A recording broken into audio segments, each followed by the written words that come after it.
Hey everybody, Nate Lee here, and I'm going to show you how to make harmonics. And if you don't know what a harmonic is, it's that sound. And you've probably heard it in music that you've listened to on the mandolin. If you want just one example, listen to the end of the intro to Hartford's Reel, Sam Bush and David Grisman.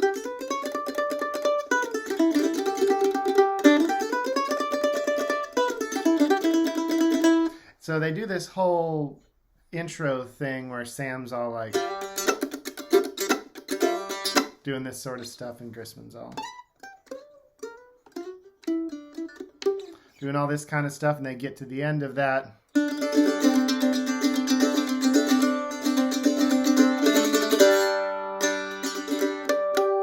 And use a little harmonic. So if you want to hear it in the context of a very cool song, go listen to it there. And you'll hear a better version than what I just did. It's one of my favorite songs. Listen to the whole album. I must have listened to that hundreds of times. I don't even know how many hundreds it might be, but hundreds of times. That album is fantastic. So back to the topic at hand, how to make clean harmonics. So you may have tried these before and they came out not sounding good, and I'll tell you why they didn't sound good. So the first thing is knowing where your finger should land. So the harmonics that are mostly used are at the 12th fret. You can get them other places too, but the 12th fret is where you usually hear them used. So the first thing is finger placement. And when we're going to normally fret a note, we want to get as close to the fret as possible without actually being on top of the fret.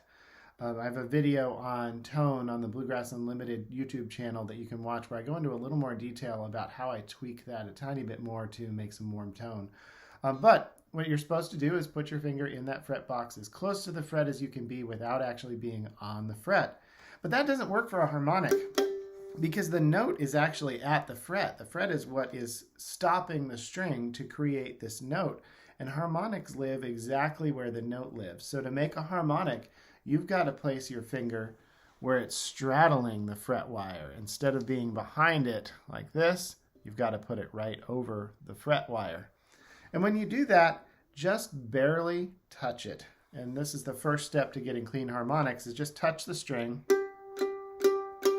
and try to find that spot.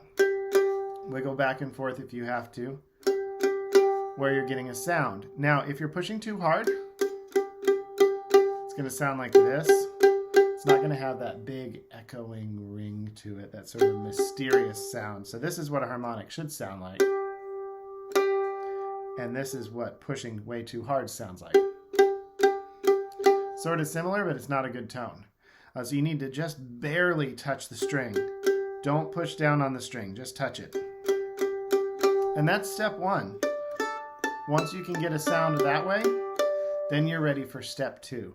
Step two is for the left hand, the finger, to actually bounce to the string and back. We're still not pressing down at all, but the finger should be tapping the string very lightly and then coming away quickly.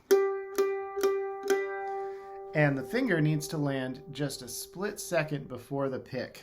So it's going to feel, if you're doing it right, it'll feel like they're completely in sync, because it's such a small difference, that small amount of time where the finger hits the string first.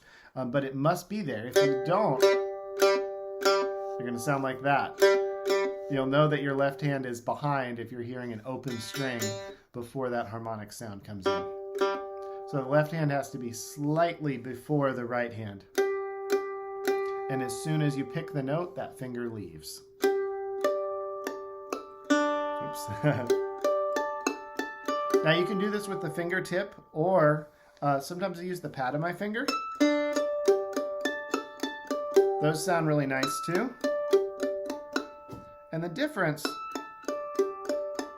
is in how clear and bell-like you want it to be. If you want it to be really bell-like, usually, at least for me, the fingertip is the way to go.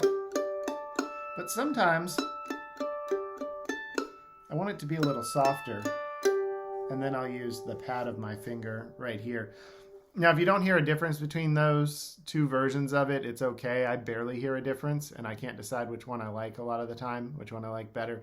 They're basically the same sound. So if one or the other really works for you, take it and run with it. So that's how to make clean harmonics. And if you have any questions, feel free to ask down in the comments. If you'd like help with this, sign up for a lesson. I've got a few spots I wasn't anticipating in November. I decided to put in a couple spots Thanksgiving week. So if you're off work that week and want to take a lesson, that's the time to do it. I think I've still got a few spots up for Thanksgiving week. And as always, please follow this page. If you are watching on Facebook, then please like this page and follow it, whichever thing we do now. I think we follow pages now. They keep changing it so fast. So follow this page, click that like button for the Facebook algorithm, and share this post. And if you're watching on YouTube, don't forget to subscribe, click that like button for the YouTube algorithm, and share this video with your friends. Also, if you'd like 30 days free with Strum Machine, you can use my link below. You get 30 days free. I think you're going to love it and you're going to want to keep using it. Once you sign up, it's actually very, very cheap, and I don't remember exactly how cheap. It's cheap enough I can't remember how much it costs. So it's really, really affordable. It's gotten extremely versatile.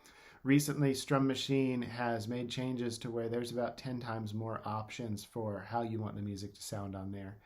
And I always get a lot of questions about my Tone Slabs pick. This is a tweener 3-round. I like it quite a lot. Also, for 𝘀𝗵𝗶𝗀 mandolin players out there, or people who are into that sort of thing, we have the 𝘀𝗶𝗀 Mandolin Players Facebook group. So come join us there, and also join my Play Well, Play Innately Facebook group. Link is down in the description. And if I don't remember to put the 𝘀𝗶𝗀 Mandolin Facebook group link in the description, then you can just search 𝘀𝗶𝗀 Mandolin Enthusiasts and find it on Facebook. All right, everybody, thanks for watching, and I'll see you next time.